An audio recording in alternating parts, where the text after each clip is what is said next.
मैं रमाकांत, इलेक्ट्रिकल दी हाईटेक। तो मैं आज आपको बताने जा रहा हूँ कि हमारे पास कॉन्टेक्टर, एमसीबी और एक बेड स्विच है।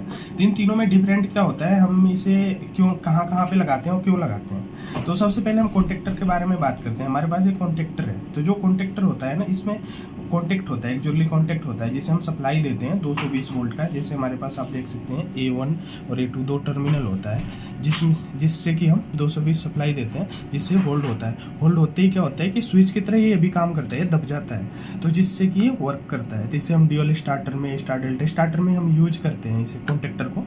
और दूसरी चीज़ हमारे पास एमसीबी है। तो एमसीबी क्या होता है कि इसे हम मैनुअली ऑपरेट करते हैं। जैसे हमने ऑपरेट करा, ऑन करा, इसे आप देख रहे हैं हमारे पास एक 3 पिन पोल का वो है, एमसीबी है, ऑन ऑफ हम इसे मैनुअली करते हैं। और तीसरा हमारे पास बेड स्विच है, इसे भी ऑन ऑफ हम मैनुअली करते हैं। तो हमारा जो कॉन्टेक्टर होता है, इसे लगाने का ये प्रॉफिट होता है कि इसे हम रिमोट कंट्रोल भी कर सकते हैं, दूर से जैसे हमें कंट्रोल करना हुआ। ऑटोमेटिक भी इसे हम चला सकते हैं कोई टाइमर लगा करके।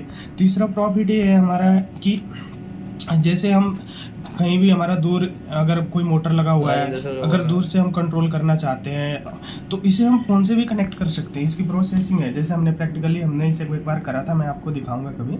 तो हमारा ये कॉन्टेक्टर का ये काम होता है। और तीसरा चीज़ ये है कि हमारे कभी प्रोटेक्शन के लिए यूज नहीं होता है, जैसे एमसीबी होता है। एमसीबी क्योंकि इसे लगाने से पहले हमें एमसीबी लगाना जरूरी होता है, क्योंकि हमारा जो एमसीबी होता है शॉर्ट सर्किट में भी काम आता है। ये नहीं आता, ये हमारा सिर्फ स्विचिंग है, सिर्फ स्विच का काम करता है। हमारे पास ये जैसे 3 टर्मिनल है, इसका तीनों L1, L2, L3, T1, T2, T3 हम आउटपुट लेते हैं। तो हमारा सिर्फ इसके लिए स्विचिंग के लिए ही काम करता है, लेकिन इससे पहले हमें एमसीबी लगाना पड़ता है। और इसके बाद हम एक ओवरलोड रिले, आपने नाम सुना होगा OLR का, हमारे पास एक OLR है स्नाइडर का ओवरलोड रिले।